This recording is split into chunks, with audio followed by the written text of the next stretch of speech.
Okay, sa mga viewers ko, sa mga nanonood sa akin na nagtatanong, attorney, paano kung meron akong gustong ipakorek sa aking birth certificate? Yung mga minimal correction na halimbawa, yung S naging Z, yung E naging I. Parang may nagtanong sa akin nung nakaraan, paano attorney kung ang ginagamit, yung nakalagay sa aking birth certificate ay Seyoza.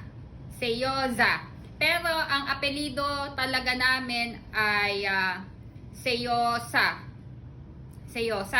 So, ang pinagkaiba lang ay yung S at yung Z. Okay? So, minimal correction lang siya kasi S and Z lang. So, paano po ang pwedeng gawin doon? So, ang maipapayo ko sa iyo, madam, ay pupunta ka muna sa local civil registrar kung saan nakaregister ang iyong birth certificate. Doon ka mag-i-inquire kung ano yung mga kailangan mong isubmit na mga dokumento para maipakorek mo yung entry or yung nakalagay sa iyong birth certificate at maitama yon. Okay? So, covered din ng mga administrative correction ng tawag doon. Kasi meron tayong dalawang klase ng correction sa birth certificate. Isang administrative correction of the birth certificate, of the entries in the birth certificate. Tapos yung isa naman ay judicial correction of entries in the birth certificate in case of substantial correction. So, attorney, ano po yung substantial correction? Yun yung mga makakaapekto na sa edad mo, doon sa paternity and filiation, ganyan, yung sa place of birth. Just like in the case of one of my client and my friend, siya ay talagang pinanganak sa City of Manila. Pero, yung mother kasi niya, nung umuwi sila sa Bulacan, akala niya hindi na-register or hindi na ipa-register yung kanyang kapanganakan sa City of Manila. Kaya, ang ginawa ng nanay niya ay pina-register niya dito sa Bulacan yung pina-late register niya, yung kapanganakan nitong client ko. So, for example, sila ay nakatira sa Malolos, Bulacan. Pina-register ng nanay niya sa Malolos, Bulacan yung kanyang kapanganakan.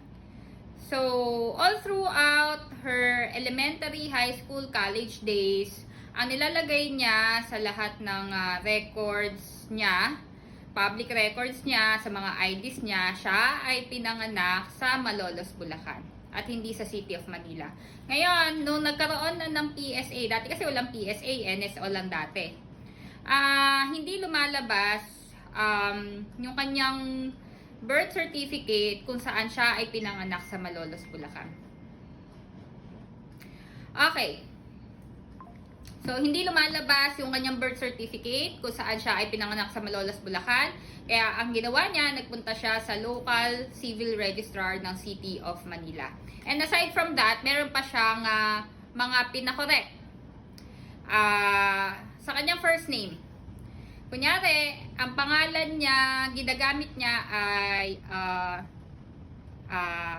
Ana Camila. Kaso, nakalagay lang sa kanyang birth certificate ay Camila. Okay? Wala yung name na Ana.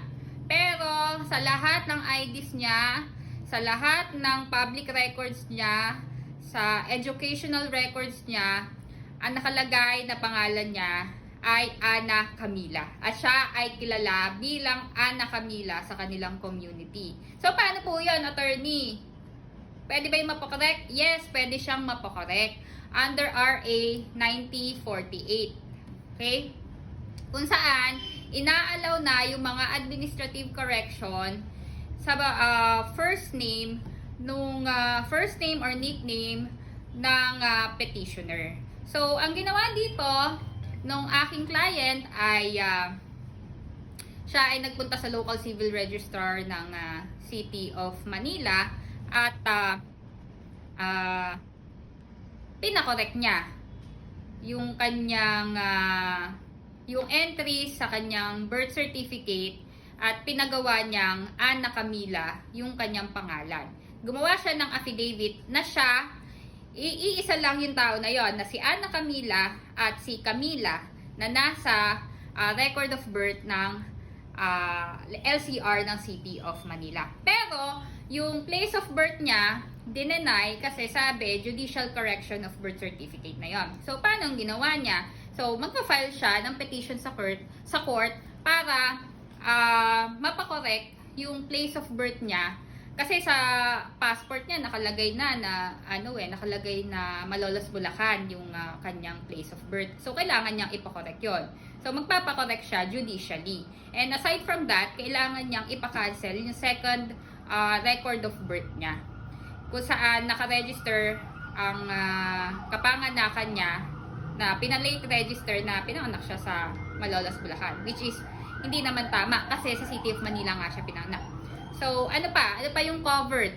So, yung sa gender, kung ikaw ay pinanganak na lalaki tapos na mali sa birth certificate na nailagay na ikaw ay female, pwede na rin yan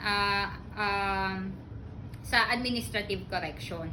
So, ang gagawin mo lang, gagawa ka lang ng affidavit na ikaw ay pinanganak talagang lalaki at hindi babae, tapos papakuhanin ka ng certification from government physician na sinecertify na ikaw ay walang pinagawa at talagang ipinanganak kang lalaki or babae as the case may be. Tapos, ipapasa mo yun dun sa local civil registrar, and then i-comply yung iba pang mga requirements na sasabihin nila sa'yo, and then itatransmit na nila yon sa PSA para pa-aprobahan. Then, hihintayin mo lang for a few months, siguro mga up to 6 months, sabihin nila naman kung kailan lalabas yung result, and then, tsaka mo babalikan. Tapos, makakakuha ka na nung PSA birth certificate mo na kinorek. So, iyon. Yun lamang. Thank you. I hope maraming matulungan itong video na to. Bye-bye!